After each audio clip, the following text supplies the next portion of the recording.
Hey there guys, and welcome back. On this week's show, we're making a round to it.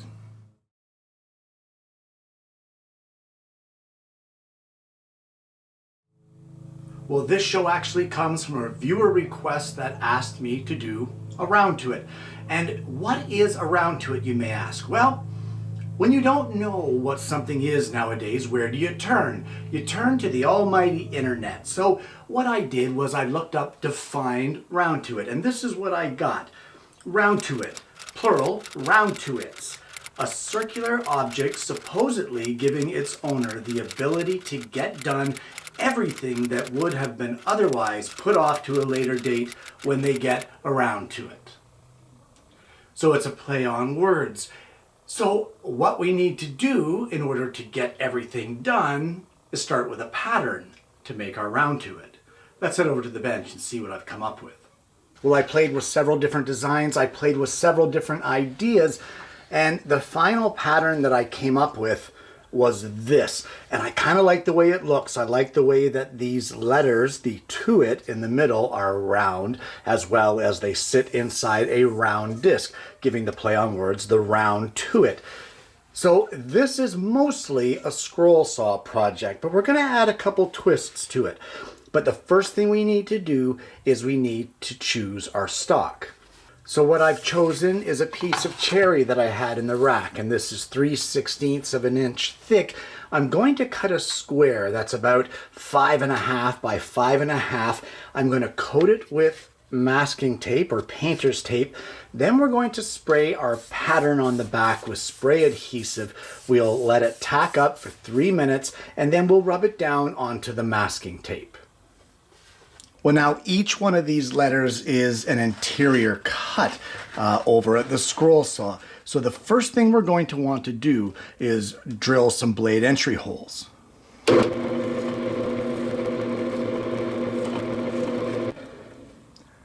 Okay, I got a little carried away. That one there is not necessary. It's the same letter. Let's head over to the scroll saw. Well, I have a brand new number 2 reverse tooth blade in here. And with stock as thin as 3/16, there can be a huge problem with blade drift here. With the back edge of the blade hooks into your stock and kind of wants to do its own thing instead of following straight along the lines. So I'm just going to take a fine sharpening stone. And I've shown you guys this before, but I'm going to show it again in case you're new to the show. We're just going to round off the back edge of the blade, and what that'll do is it will prevent that sharp edge from digging in, and it'll help you with your control. So I think for this one we're actually going to do at least one of the letters as a live actual time scrolling to give you an idea of how long this sort of thing takes. You want to take your speed down on the scroll saw to about half speed because of the thinner stock, and we'll get this number or this letter T cut out.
And at this point now we can carry on and cut out the other 4 letters.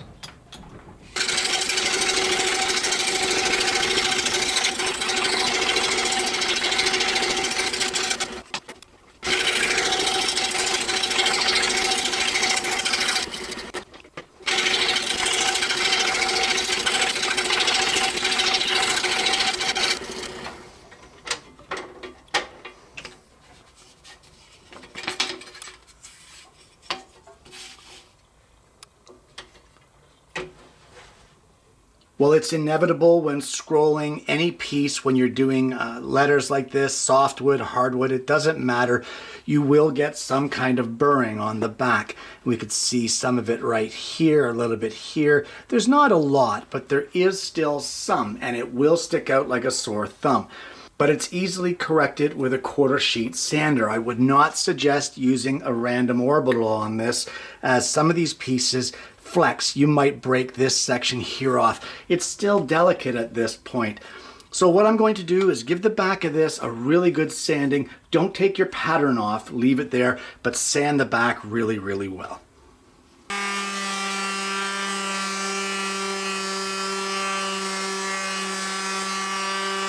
And we can see there that those areas that had the burrs around here, well, they're gone. They're nicely cleaned up. And this is actually now a very sharp edge, which is what we want. So now we need some more stock from the wood rack. Well, what I've chosen is another piece of 3/16 of an inch thick cherry. It's another piece of this board here. I figured, why not? Now, what we want to do is we want to glue our scrolling on top of this piece. Now there's 2 ways that we can do it. We can do it with the grains all lining up so that it looks nice and pretty that way, or we can do what I'm gonna do, and I'm going to actually cross grain it. So right now our grain is vertical. I'm gonna make this one horizontal, and that's gonna do a couple things. For starters, right now this is kind of cupping.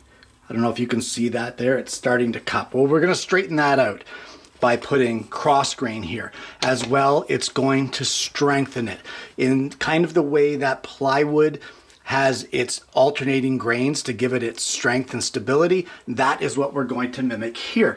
You just wanna make sure that when you're gluing it on, you're gluing it in such a way that your 5-inch circle is still gonna be inside this board because they're not the same size.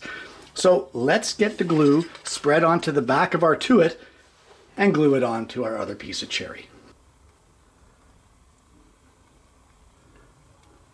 Now you'll want to make sure that you're getting a good coating right to the edge of each of your cuttings. I'm not even concerned about any squeeze out at this point.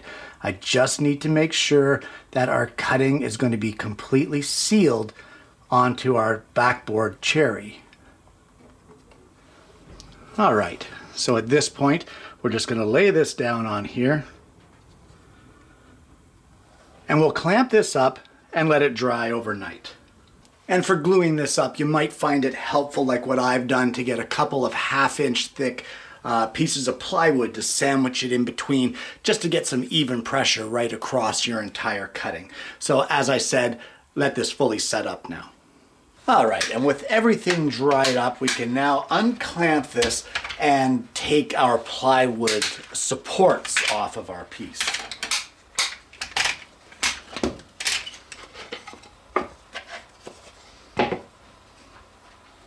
And at this point now, I want to take it over to the scroll saw, and we're gonna cut around the perimeter of our circle. Now, I want this to be as close to a perfect circle as I can, so I'm not going to scroll on the line. I'm going to scroll just outside of it, and then we'll take it over to the belt sander.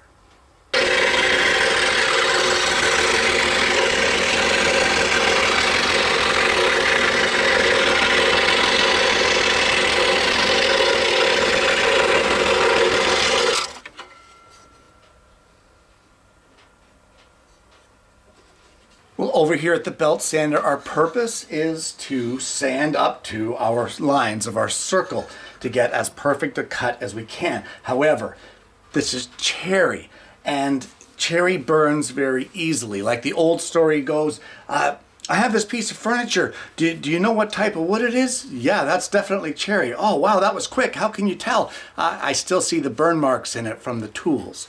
And that's the way cherry is. It burns in a blink of an eye. So I'm going to suggest to you that number one, you take light passes. Number two, don't leave sawdust here on your belt because that will cause friction and as well cause burning. So clean it up with a crepe block as much as you can and periodically throughout the sanding process.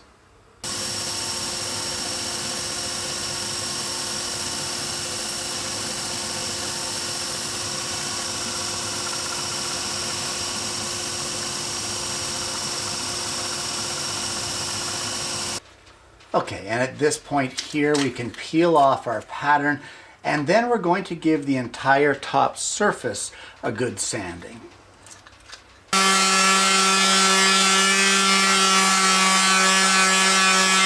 Well, at this point I'm going to clean all of the dust off of this, and then we're going to seal it. I'm going to seal it up with a couple coats of shellac. Now you don't even have to be pretty with this shellac because chances are, I get the feeling I'm going to sand most of it off. So I'm going to check it after the one coat and see how well it's sealed up, and then we'll decide if it even needs a second coat. And the thing with this too is that I'm only really sealing the top surface of the cherry and the inside walls of the letters. So you don't have to be pretty with it. Just get in there and try to seal up that wood as best you can. Well, with our coating of shellac dry, we now need some resin.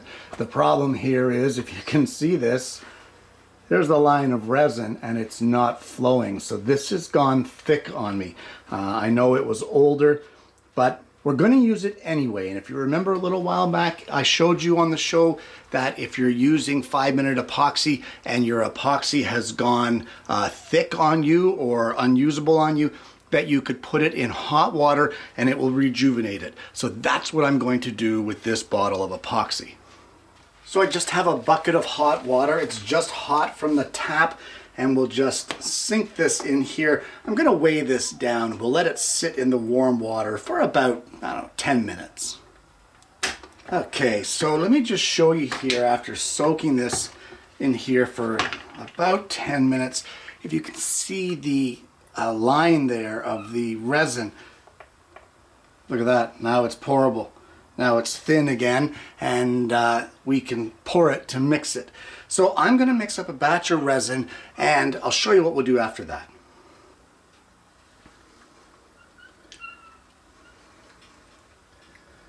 All right, and as well as mixing up the resin, we're going to add a little bit of color. Now this is the oil-based paint, the same stuff that we used when doing our ship in a bottle. So I'm just going to put a little tiny bit in here. And we'll mix that through.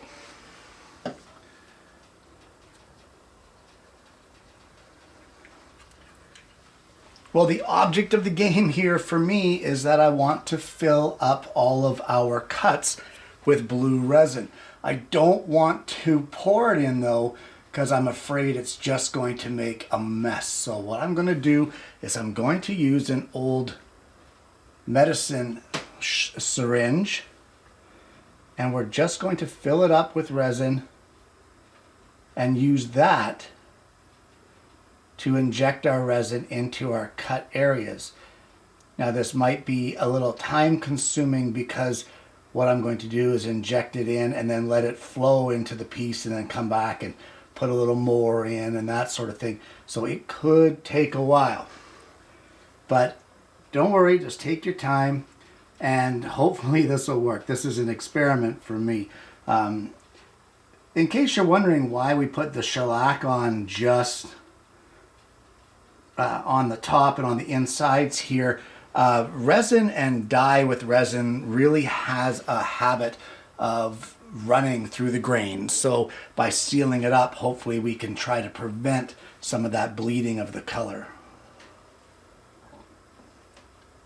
Okay, so I'm going to stop filming here because I'm having problems trying to avoid the view of the camera, and do this. So I'm going to inject all of these letters with as much resin as I can without bleeding over the top, and then I'll come back and I'll see you. Well, I did get a little bit that oozed out onto the top surface of our piece, but you know what, that's what happens when you're tilting it around trying to manipulate the wet resin. So for now, I'm going to get this in my pressure pot. I'm going to get it up to pressure and leave it overnight to completely cure. Well, it's the next day. I've removed this from the pressure pot and I'm a little disappointed in the resin. There's quite a few areas here where there is some heavy bubbles. And the only thing I could think of here is that my shellac wasn't completely dry. It doesn't matter. I'm going to carry on with the project anyway and get it finished off. Now I have a couple of areas here where the resin spilled over the recess of the letters. So I'm just going to take a 1/2 inch chisel and carefully trim those spots flat.